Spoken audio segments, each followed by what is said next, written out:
काटेंगे द्वारा हमें लिखे जाते रहे।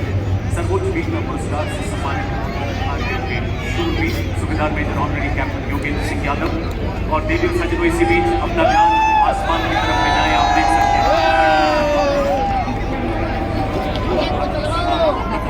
राष्ट्रध्वज के साथ और मंच के आगे से गुजरते हुए सूबेदार मेजर सज्जन और विजेताओं के बाद अशोक चक्र विजेताओं का दस्ता मंच की ओर बढ़ता हुआ।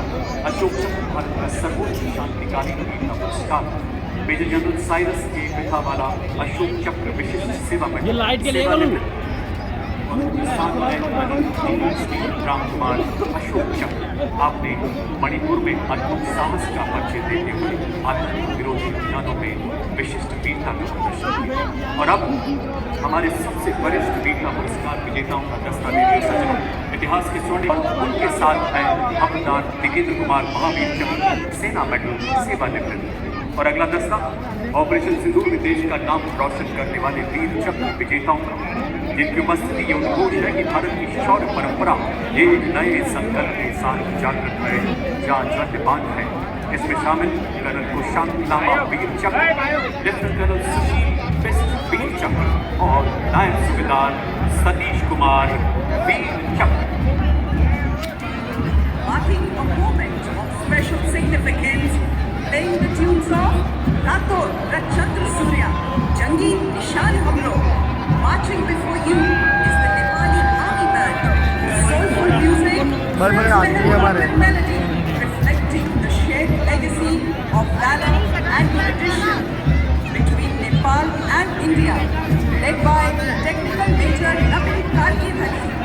और आजा को यह नेपाली सेना को बैंड संगीत का माध्यम बना ऐतिहासिक मित्रता तथा सैनिक एकता को संदेश करे रही कुछ। Moving in front of the saluting tires, the Nepali Army Band. अब आपके सामने 61 कैवलरी रेजिमेंट का दस्ता, इसका नेतृत्व 61 कैवलरी रेजिमेंट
भारतीय सेना पहला मैकेनाइज्ड कॉलम वो कैसी बस आ रही है यार। युद्ध भूमि में बनकर भीष्म सा अटल, लोहे का वक्ष स्टील का संकल्प बना। युद्ध काल हो या सीमाओं का मैदान, हर शत्रु को ध्वस्त करे। ये है यहाँ आपके सामने भारतीय सेना का सबसे महत्वपूर्ण टेक्निकल एडवांस टैंक परेड में बड़ी शान से अग्रसर T-90 भीष्म टैंक, नेतृत्व 72 आर्मर्ड रेजिमेंट के लेफ्टिनेंट मुकेश बेनीवाल के हाथों में। PCPD का ये टैंक 125 आर्मर्ड पैनल से लैस 46 टन का ये घातक टैंक 60 किलोमीटर प्रति घंटे की रफ्तार को पकड़ सकता है। क्या लिया ये पहाड़, क्या ये मुश्किलों की बाढ़, क्या दहाड़ शेर T-90 टैंक तो आसमान।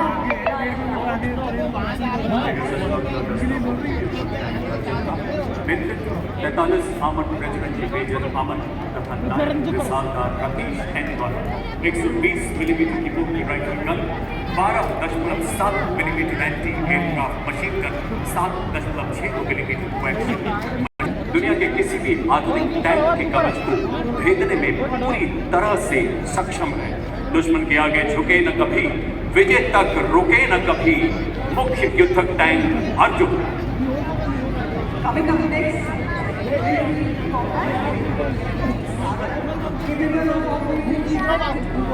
all battlefield terrains of desert, mountainous regions, and high altitude that can carry 10 fully equipped, also known as FARM. It is a high mobility combat vehicle with a potent armament and state-of-the-art night fighting capability, which makes it capable of destroying enemy targets up to a distance of 4 kilometers at night, being an all-weather for full spectrum of challenges and conflicts. This is the reason it is considered the backbone of the Indian Army's mechanized forces.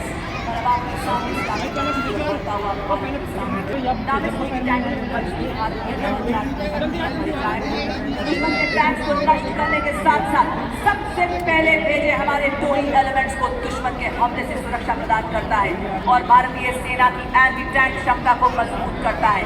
ये 4 kilometre की दूरी से दुश्मन के tank को ध्वस्त करने की क्षमता रखता है। इसमें Navika tracked armoured fighting vehicle शामिल है, जिसमें क्रूलेस टनल है जो कि 6 नाव एंटी टैंक गाइडेड मिसाइल्स को फायर करने में सक्षम है। Ladies and gentlemen, you are now witnessing the Shilka weapon system Resh Happali. It is effective against aerial targets up to 2,500 meters and ground targets up to 2,000 meters. Its rate of fire is 850 rounds per minute per barrel. Shilka successfully shot down drones launched by Pakistan during Operation Sindoor, protecting the ground-based assets of Indian Army. Divya संघर्ष के बाद मंच के अफसर K9 वज्र नेतृत्व 2 medium regiment के lieutenant Raghavendra आजाद द्वारा हमारे सभी दस्तों को लंबी दूरी तक फायर सपोर्ट देने में सक्षम एक ऐसा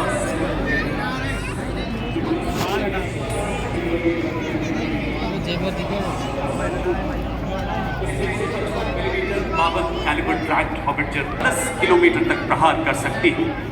ऋषि दधीची के अलौकिक अस्तिदान तथा सशक्त वज्र निर्माण का सार बताता K9 वज्र टी मंच के आगे से गुजरता हुआ जो न्यूक्लियर तथा बायोलॉजिकल